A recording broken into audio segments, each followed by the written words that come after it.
हमारे इस द्विवेदी आप परिवार हैं और हमारे द्विवेदी परिवार के अभिन्न हिस्सा हैं। तो आप ये बताइए कि बड़कौनू छोटकौनू के बंटवारे में अभी जो हमने आपको परिस्थितियाँ बताई हैं, उसमें आपका विचार क्या है? और हमारा विचार ये है कि सबको जो जैसा हिस्सा है उस प्रकार मिलना चाहिए।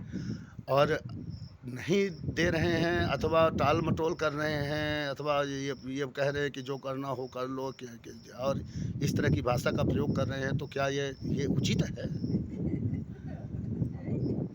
तो देना चाहिए हैं? जो जैसा है जिसका हिस्सा भाई अब जैसा सही है। वक्त आ गया है। अब हमारे परिवार के अस्तित्व का संकट है, रोजी रोटी संकट है। शहर में रही है, नौकरी चाकरी नहीं है, 4 महीना से केस लड़ीला है।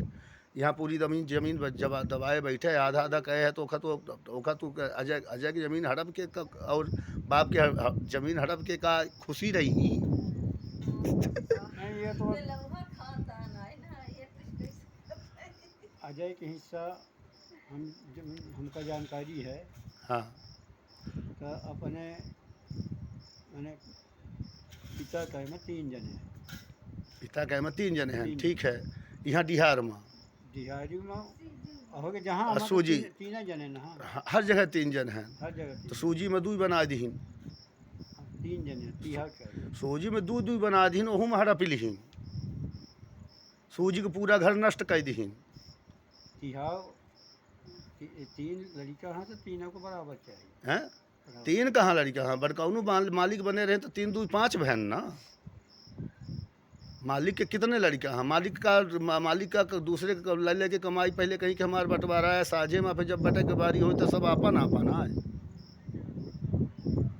ये जो जैसा रहा हो, जैसे एक पिता की यदि एक लड़का है, पिता को छोड़िए, मालिक की बात करिए। दूसरे पिता की 2 लड़का है तो का तिहाड़ हो तो भाई तो उसमें जो है तो अपनी अपनी कमाई लगाते जाएं, अपना हिस्सा बढ़ाते चले जाएं। क्या दूसरी थोड़ी है कि दूसरे भाई का हिस्सा खा के जब तक उसके पास बढ़िया छकला माल आ रहा है, बोरा का बोरा पैसा जब आ रहा है, तब तक भैया भैया भैया, जैसे ख़त्म हो गया तो तुम कौन हो, हम आपके हैं कौन?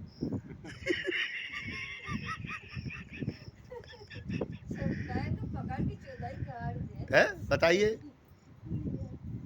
है गलत कि नहीं? अब यदि ऐसा है तो गलत है। हैं?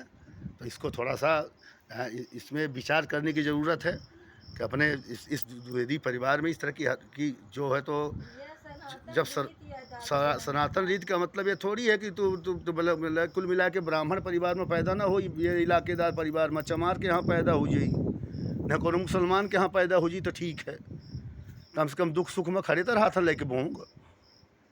यहाँ तो मारी लागे तो कहा था कि मारत रहो मादर चौथ, हमसे कौनो मतलब नहीं है। तो और इसमें जहाँ तक है तो 1 वर्ष 3 चाहिए है ना, चाहिए ना, पिता के हिस्सा में 1 वर्ष 3 है ना। और सूजी में पूरा पिता का हिस्सा है, उनका कुछ है ही नहीं। क्या कमाया उन्होंने, कितने रुपए कमाया? वो तो प्रॉपर्टी ब्रोकिंग किए हैं, आधा आधा कर दिए हैं। नहीं, चाहे जैसे भी हो तो हाँ, खरीदी जमीन है। खरीदी ज़मीन है तो मालिक का हिस्सा होता है ना। खरीदी जमीन है तो खरीदा कौन है? कौन खरीदने में पैसा कौन लगाया, वो मायने रखता है कि खरीदा कौन है। पैसे हम नहीं देख रहे हैं। हाँ, हम देख रहे हैं कागज। अच्छा ये बताइए, सूजी की ज़मीन खरीदने में पूंजी किनकी लगी?